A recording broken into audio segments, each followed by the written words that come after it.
Welcome, welcome, welcome everyone to your Goals to Riches Mastery Summit. I am so excited that you are here. We have brought together experts from all over the globe in the areas of goal achievement, leadership, productivity, overcoming adversity, mindset, and building a network.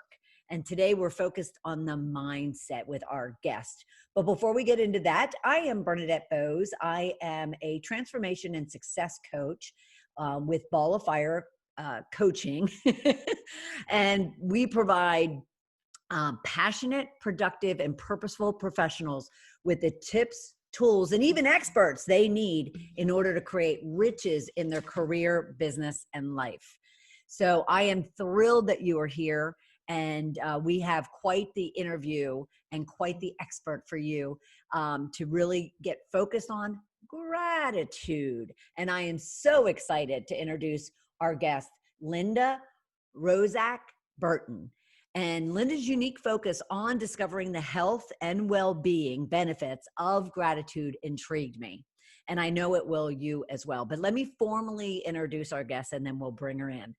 Linda Roszak Burton, BS, ACC, BBC, president of DRW Inc., an executive coaching practice. DRW supports the development of positive cultures, positive leaders, and engaged employees to support mission-driven and values-based services. Linda combines research and evidence-based practices in positive psychology, gratitude, and neuroscience in executive and team coaching services. She also supports various research in gratitude interventions as it relates to employee engagement and building a healthy and positive work environment. Excuse me. Linda is a credentialed executive coach through the International Coach Federation, a certified brain-based coach through the Neuro Leadership Institute, a licensed positive psychology instructor, and a member of the Institute of Coaching at McLean Hospital, Harvard Medical School affiliate. She holds a BS in health education from Virginia Tech and has completed coursework of an MS in conflict management at the University of Baltimore. A frequent speaker, blogger, and author of Gratitude Heals, a journal for inspiration and guidance, and the soon to be released It Takes a Pandemic, 30 Days to Find Gratitude, Kindness, and Hope. Now, you can learn all about Linda and her work at www.drwcoaching.com. So help me welcome Linda into the show. I am thrilled to be able to meet you finally after all these conversations. And same here, Bernadette. Yeah, it's awesome. And I love this whole subject of gratitude. Oh, I love it. And I love even that image you have behind you, Gratitude Heals. Yep. Because it just really takes somebody to just go, Yeah. It does. I mean, it just made me, the minute I saw it, I just went, we're in for a nice, soothing conversation, especially on a rainy day here in Atlanta. Yeah. Is it right? Yeah. We're overcast here as well. Outside of and where are you? Outside of Baltimore. Oh, nice. I'll be driving through on my way up to New Jersey in several weeks. Oh, I'll wave. Yeah, right. But let's get into this. So help me understand your profession, because it was a little bit like, ooh, that's not what you typically hear every day. And then how did you get into the decision of really focusing on gratitude? Because again, that's such a niche. Yes, yes. Well, I'm an executive coach, and my coaching methodologies are based in positive psychology and neuroscience. And as I started to bring more research into my coaching, the gratitude research started appearing at the same time. So any conversation about gratitude has to include a conversation about positive psychology. Okay. Positive psychology is defined as the scientific study of how strengths enable us to flourish as individuals, communities, and institutions. And gratitude is considered one of those flourishing strengths. So in my coaching work, well, I do a lot of work around employee engagement. Okay. And the the ability to recognize our employees for how they contribute and how meaningful their work is to whoever we're serving or whatever we're delivering really is very, very important. So the research comes in to really show that there's some evidence out there about the positive outcomes, not only for the individual, but for the institutions as well. Yes. Yeah, absolutely. And I think what I also heard in that is, I don't know that many people, really kind of walk around the, office building going, oh, I need to be grateful today, or, oh, I need to be grateful to someone else, like express my gratitude to someone else. And so, I mean, that's powerful, because that is what allows people to be engaged and feel Right. included and feel important, Right. and valued. Yes. So how does that look? How does that look when you go in and you're working with either a team or an individual, and you're going, through just what gratitude means and how it needs to be expressed? What do you experience on the other side of the table as you're expressing this, and they're going, what in the world is this woman talking about? Well, there are some people that lean forward, and there's some people that stay kind of right where they are, and then the other ones that say, yeah, this is too fluffy, too woo-woo for me, which that some people interpret it that way. Right. So let me explain it to you this way. In 2019, I did a gratitude intervention, and it included education about what gratitude is, why it's important to us individually, why it's important to us at work and in our lives overall. And the education then went into having what I called gratitude huddles. And at the very beginning, when we would go around and talk about what is one thing you're grateful for, people were stumped. Some people said, well, you have to come back to me later. Go ask somebody else. I can't think of anything right now.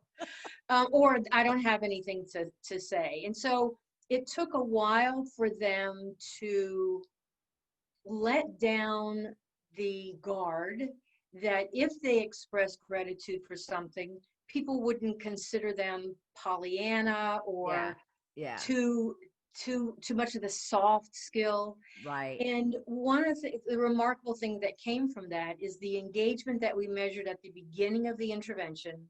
And intervention is an odd word. However, then the research is called that. Right. And then we measured it again at the end. There was a statistically significant improvement in their engagement. And so it became a habit. It changed their way of thinking. Mm-hmm. So our hardwired brain has always looked for what's wrong, because we have to survive. Survival. Right? Yes. Right. And so bad is stronger than good. Right? Okay. So when something negative happens to us, maybe somebody speaks to us disrespectfully, or maybe we feel like we're passed over for a promotion, or someone's getting unfair attention, that is as powerful as a physical blow to our head in terms of the lighting up or activating the pain centers of our brain. So when those negative things occur, it stays with us for a long time. We ruminate, because that blow, that neural pathway, is still hurting from what we've experienced. Right. And so when you think about mindset, we're always going to respond in that threat mode first because of survival, as you said. But when we think about how can I reframe this, what is going well, versus only thinking about what's going wrong, then we're able to make that shift. And it comes with practice. Right? There's a book out called Atomic Habits, which talks about making, right, you've heard of it? Yeah. Yes. So small 1% improvement of a new habit allows us to really create and have a new behavior that works to our advantage. So we know we'll always fall back in default. Right. The hardwiring is impossible to deconstruct. Right. Creating new neural pathways is the way to create these new habits. Okay. All right. So, and I'm glad you finished with that, because when you said that, well, we're hardwired to go negative. Yes. Um, do you find that people kind of use that as an excuse or as a crutch, in whether or not they're getting what they want and they're doing what they want and they're achieving what they want, and therefore, when you're sitting and an intervention, are these one-on-one? Are they and are they with a manager, or are they with the employees, or a combination of both in a group? It's a combination of both employees and their managers, and then employees only. Right. Okay. So it's really, they're open. And this was a research project. So those people that participated consented to be a part of the research. Sure. But anybody going by what was likely to be pulled into the conversation because it's that contagious. Yeah. So the negative is contagious, the positive is contagious as well. Right. There's a great quote by Barbara Fredrickson. The negative screams at you, the positive only whispers. Yeah. That is good. Isn't it? Yes. Right. And so going back to the fact that, some people use it as a crutch, use it as a way of playing the victim and whatnot. But you're not saying that it's impossible to make the gratitude and the positivity louder than the negativity. Oh, yeah. It just takes work. It does take work.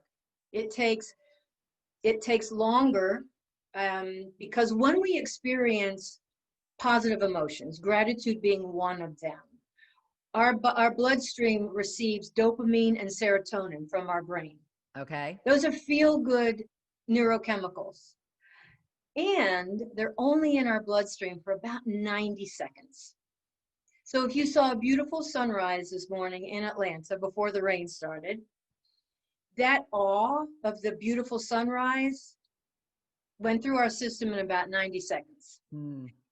If we are experiencing challenges and problems and difficulties, that releases one chemical called cortisol, which is in our bloodstream for about 24 to 26 hours. So think of a stressful work environment, right? Cortisol being dumped through our bloodstream. We come to work the next morning, there's more stress, there's more cortisol. And over the long term, we know that there are cardiovascular consequences of having constant stress in our life.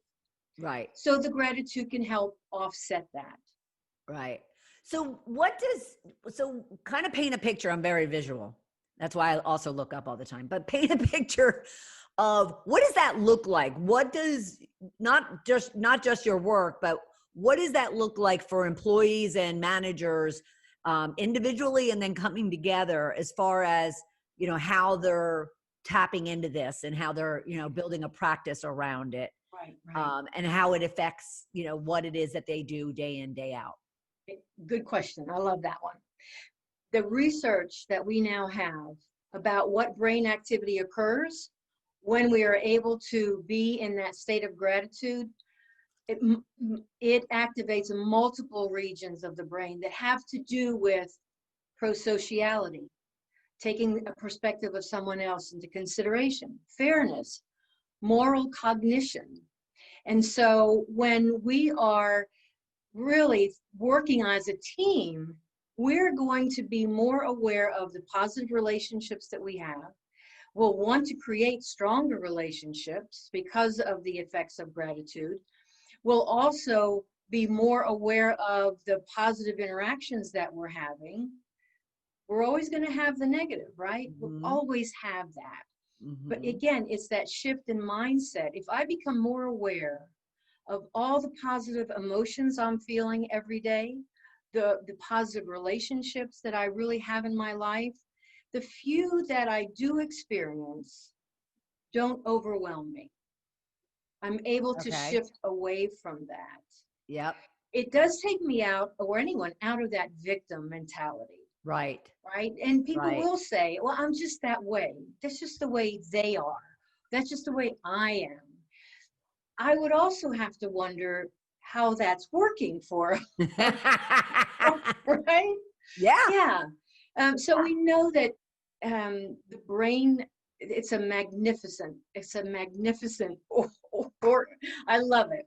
Mhm. And so if we understand that we're going to go down that rabbit hole all the time, very easily, it's great to know that there's science and there's research and there are practices that help us make that shift away from that. Right, right. And for those that, aren't wanting to get in the head of science and Yeah, practices, it's a tool, right? it It's is a just tool. a tool that we should be using each and every day, in our, work life, our day, just our life. And if it's a tool that combats negativity Yes. and hurt and pain and sadness, why not, right? Yeah, it's an excellent coping technique. There was a study done after 9/11 that found gratitude was the number one contributor to resilience after the Mm, attack. mm, So right, you can avoid the research and the science altogether and right. know that we can probably look back at some point in our life and see that we've come through a very difficult time. And there were people and resources that helped us Hmm. shift. Sure. And that's really, really important, especially today. Things are so filled with anxiety and stress and Yep. overwhelm, Yep. burnout, all of those things. So it's Right. practice, it's creating habits. I like to think of really creating a plan for what a gratitude practice actually looks like. And Okay. that can encompass many tools. And journaling usually comes first to mind. Yay. And there's some people that don't like to journal. Yeah. That's okay. Yeah. Visual journaling Right. or creating a collage, Right. a visual of all those things that you really do appreciate in your life Right. could take the place of journaling. Yeah. And we don't have to journal 5 days a week. The Right. research shows we can do it once a week or 3 times a week. We Right. get the same benefit. Right. Yeah. And you can do it in a journal, like a physical, actual paper journal, or you Yes, could even do it on your phone in your notes yes, section, yes. or you could do it on a video, that Yeah, you share or don't share. I mean, there's just so many ways that you can actually express gratitude. yeah, yeah, Right. absolutely. Now I want to go back to the scenario of the manager and the employees. And because I also want to link this to our objective for the summit, which is how do these tools and resources affect or impact goal achievement, like one being able to declare and own and achieve their Mm. goals. Hmm. So let me make sure I know what I'm trying to say. So the manager and the employee, um, because it's not just an individual saying, "Okay, I'm grateful for these things." It's the other individual who may not always be really comfortable expressing themselves, also sharing that they're grateful to an employee. Yes. So how do you transform, shift, as you say, an individual who's pretty, I always call it robotic. I used to be a robot in corporate, right? Mm-hmm. And, lacking emotion and wanting to not, come off as woo woo.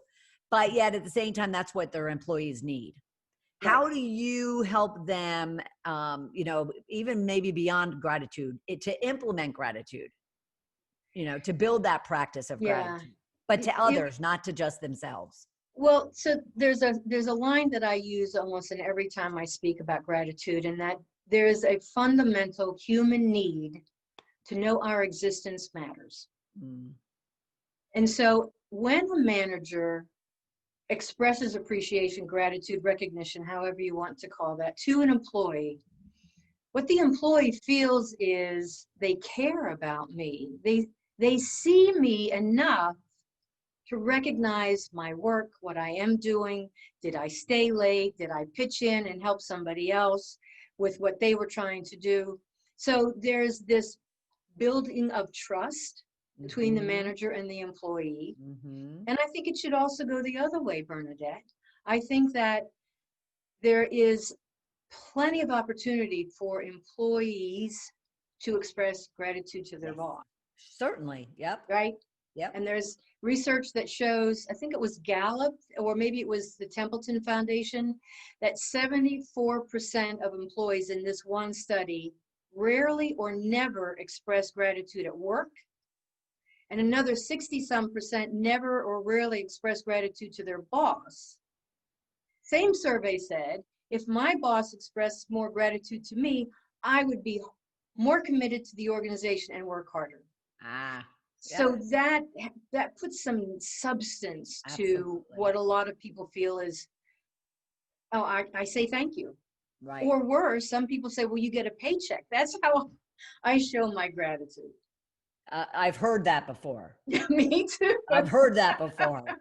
Me too. Be grateful you get a paycheck. Yeah. And you know, and I'll acknowledge, you know, I always throw myself under the bus.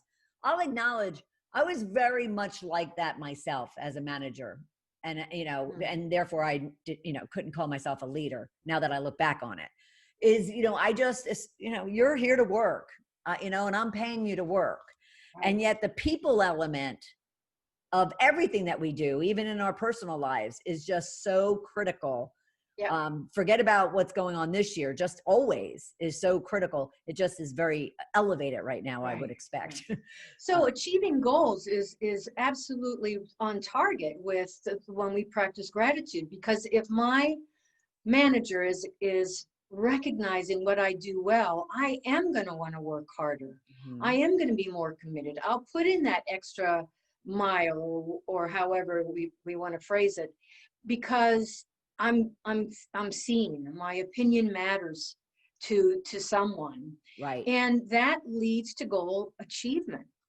Absolutely.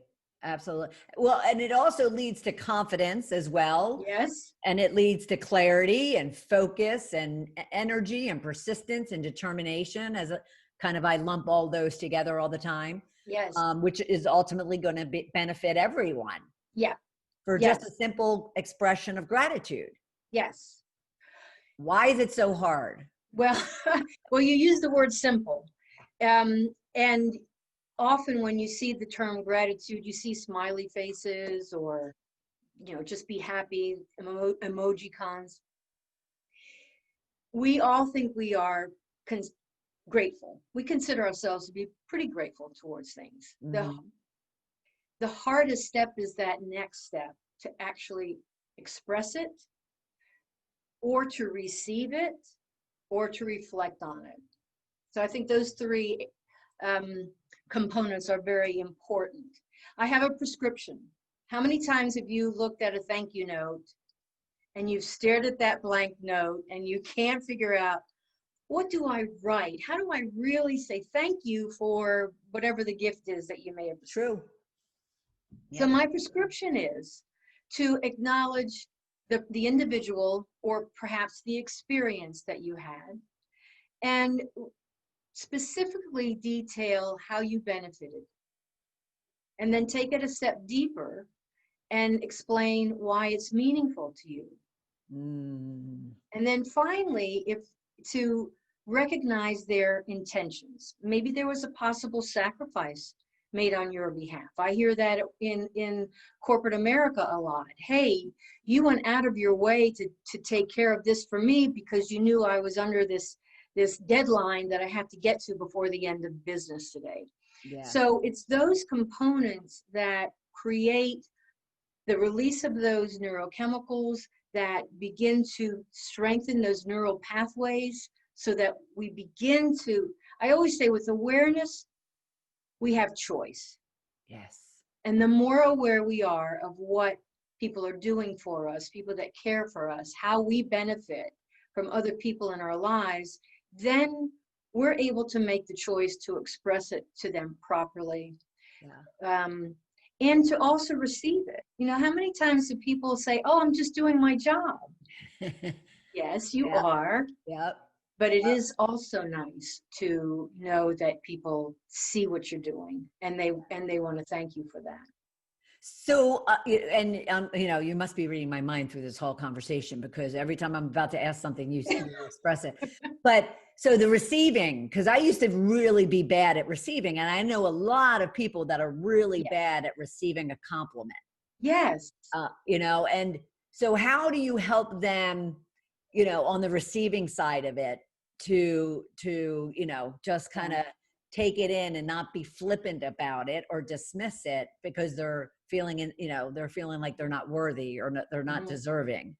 How can you help them with that? There's a term in positive psychology called savoring.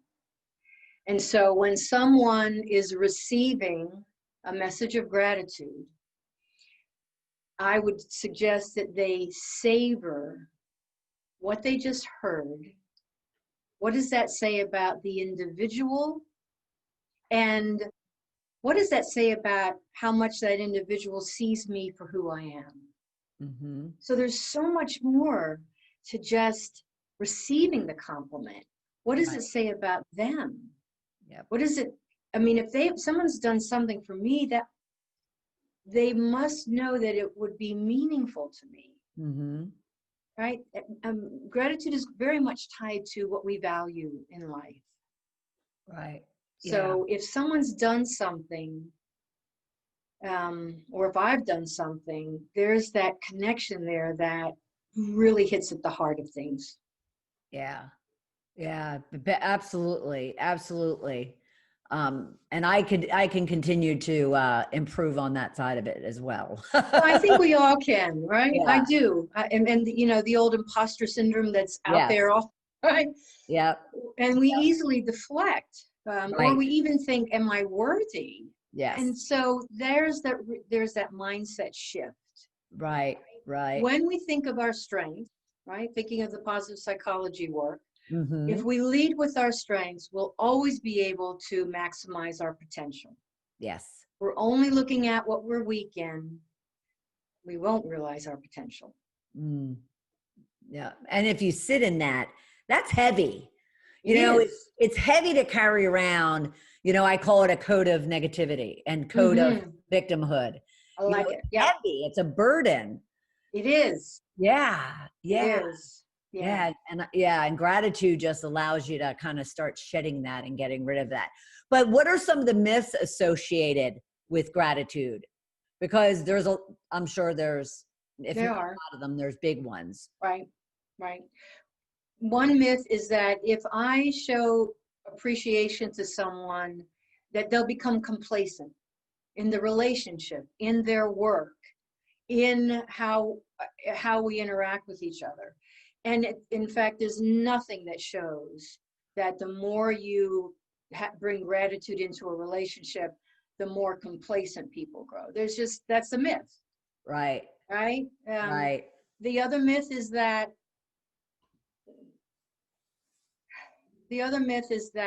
people don't need it, right? And you know, there's some the interesting thing, the opposite of gratitude is entitlement. And so if someone feels that they've arrived where they are in life without the support and help from other people, they'll most likely never experience true gratitude and the benefits that come with that. Right. So, and because people think if I express gratitude, it's going to make me look weak. I'll feel vulnerable, and I won't be taken seriously. And that's a big myth to overcome, especially in organizations. So my advice to someone who feels it makes them look soft is to find an invisible person in their company, in their community. We walk past invisible people all the time. And you don't sign their paycheck, you don't do their performance evaluation, but they contribute to the organization or to your community or to your neighborhood in some way. Right. And to overcome this feeling that it's too soft, express gratitude to these invisible people and watch how they receive your message and pay attention to how you feel while you're doing that. That helps make that shift out of, oh, this just isn't soft stuff. Yeah. This is powerful. Yeah. Whoever said that it's wrong or bad to be soft? You know? Well, I know that's a loaded question because trust I'm me. not going there. Yeah, right. Yeah. Because I used to be there too. Yeah. Or I shouldn't say too. I used to be there. But I love being soft and cuddly.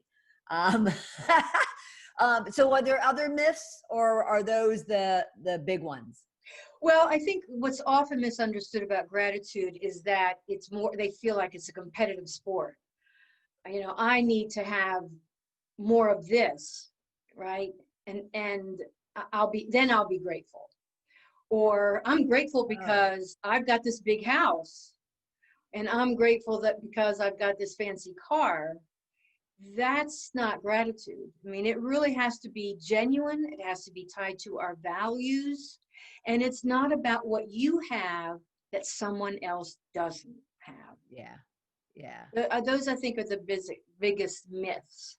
Right, right. Yes, because I can imagine when someone starts practicing gratitude, and they're maybe suggested to sit down and write out what they're grateful for. And I bet you it's all those materialistic, Yeah. possession type of things, as a, Right. as opposed to getting down into the heart and the emotion of, what someone, That's did it.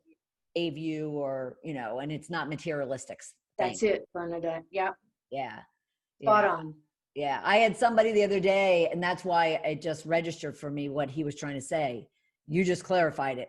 He asked me a question, it was about money. He said, express to me your feelings about money and what it does for you, like how it makes you feel. And I used very you know, safe, stable, secure. And he's like, but that's not at the heart. Mm. So I can see with gratitude, what are you grateful for? Well, my house Yeah. and, my car and whatever. And it's not at the heart, Mm-hmm. you know? Right. Right. Right. Interesting. Yeah. Yeah. Interesting.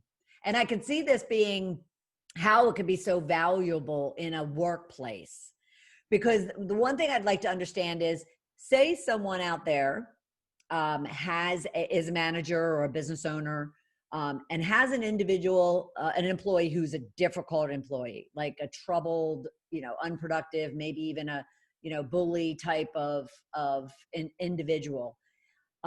Is Would you be suggesting to that manager use gratitude with that individual, to kind of then peel back the onions and help that Right. individual Right. let their guards down? Well, I think that's one part of it. Now, if we're talking a performance issue, right, it has to be addressed as a Of performance course, issue. of course. If it's just someone that is very negative, um, maybe there's some passive aggressive behavior, maybe they are one that might start gossiping, right? Those things have to be addressed. But often what that prevents a manager from doing is really looking at, well, what are they good at? Mm-hmm. What strength do they have? True. Where could I start a conversation about what they're doing well and how that contributes, and how they could contribute more? But it also may require a conversation that says, I've observed this behavior, and that is not where we want our team to go. And so, that's a Yeah. broad question. No, it is. I understand. Yeah. Yes. Yes. Yes. I was And just and trying to. somebody just might be in that negative place because they don't feel recognized. Yeah. Okay. It Yeah. could be a fit, right? It could be that they're really strong from a technological perspective, but they're not utilizing that strength as much as they would like to. And so the rest of the work that they do, they come at it with a poor attitude. Right. So there's different conversations that could happen. That gratitude would be one part of that discussion. Yeah. Oh, yeah. Okay. All right. Just it's something popped in my head. Yeah, it's a good one. Yeah, Yeah. yeah. So if you would, without putting you on the spot, I guess, but how has gratitude kind of impacted your journey and impacted your successes and your Yeah. achievement of your goals and what it is that you've been working so hard at? Yeah. Hmm. Well, I thought I was a fairly grateful person myself, right? No, Bernadette, the personal story is as I brought the research into my coaching, I naturally started to create my own techniques, my own habits of gratitude. And I had lost a younger sister before I got into the research, and I was journaling. Um, and I would say about 6 to 10 months after I really started studying this, I picked up the journal one day and decided to flip back through journal entries. And I recognized that it was still all about my grief, the loss, what I didn't have, what she didn't have, what the children didn't. I mean, it was all, now, of course, that's normal, but I was so addicted to writing about that, that's just where I went. Right. And if it wasn't for the research and the different techniques that I started, I never would have been able to make that mindset shift to, okay, I had 41 good years with her, right? Mm-hmm. I knew that, but I didn't have it in my heart. I had it here, I didn't have it here. Right. Right. And so that was an aha moment for me. It was a huge shift. And that's where Gratitude Heals came from. Right. Oh. Yeah. Ah, nice. Yeah. Right. So I often am asked, why is it that you have become this, this keynote, this speaker? It is because I have seen how it has changed my life. Right. And the shift that it allowed to occur in something really, really difficult that many of us deal with, and that's grief of a sibling or parent, best friend. Sure. Yeah, Wow. That's powerful. That's it is. powerful. Yeah, Yeah. And so that, so if anybody's dealing with grief or dealing with even just just some sort of junk, some sort of sadness, some sort of depression, fatigue, yeah, exhaustion, yeah. they can sit down and kind of go inward and focus on being grateful. So do you have a technique or a tip you could share with us that our viewers can kind of start acting on for themselves right now? Yeah, well, let me just circle back to one thing, that you have to be ready for it, Yes. right? So think of the frontline staff working with COVID patients. Mm-hmm. To talk with them about making a shift to think about what they are grateful for is going to be very hard, right? Because of what they've experienced, what they continue to experience. So I always have to be very respectful of where someone is, right? Right. They have to be leaning forward and feeling like they could even entertain a thought about being grateful for something when things seem so bad. Yeah. And so that to me is a perfect place to just start with. You get in your car at the end of your day, at the end of your shift, and before you turn on the ignition, you take 2 minutes and you think about what one positive emotion did you feel today?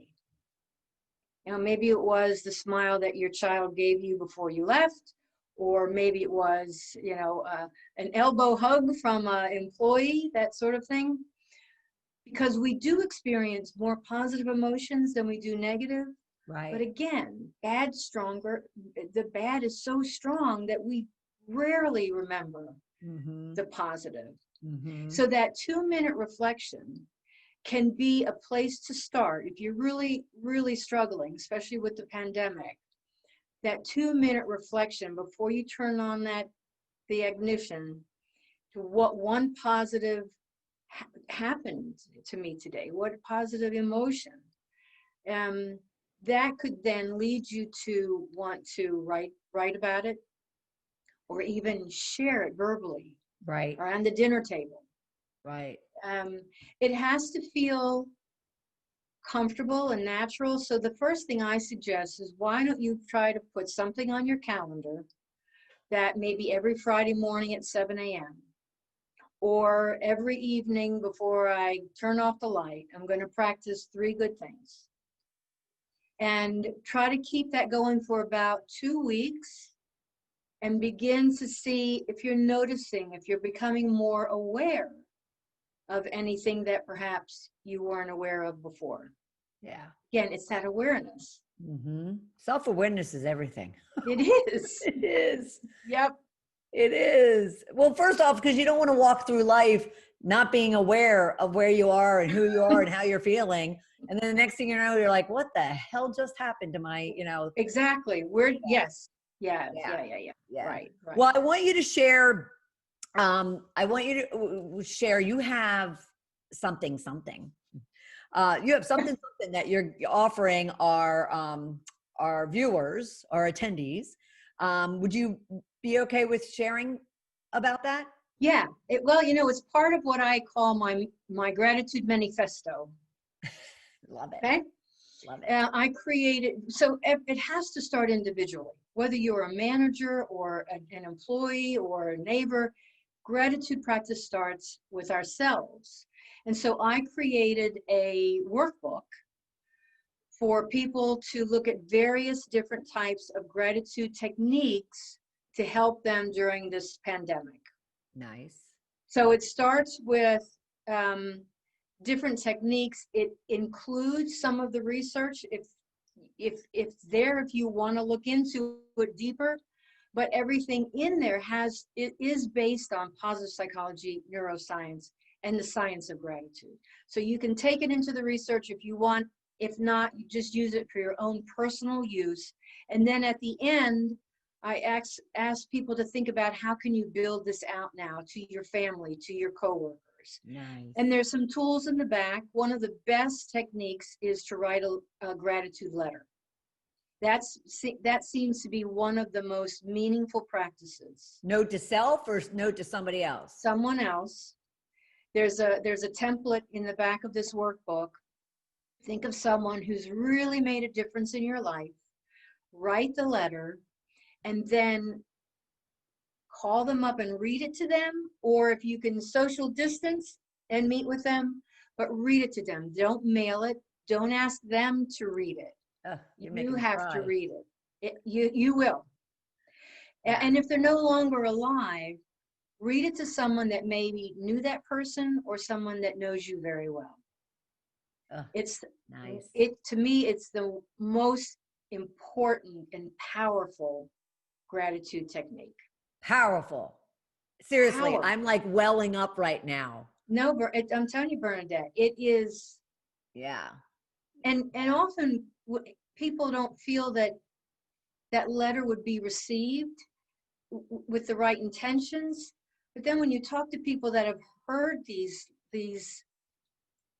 sentiments that go along with it, they're so touched. Some of them say, I never knew that I meant that much to you, or that I made that much of a difference. Right.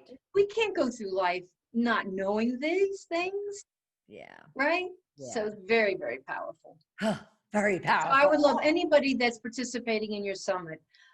It's a PDF, and it's something that can be sent to them electronically, and I welcome their use of it as a resource. Awesome. And we're going to put the URL below.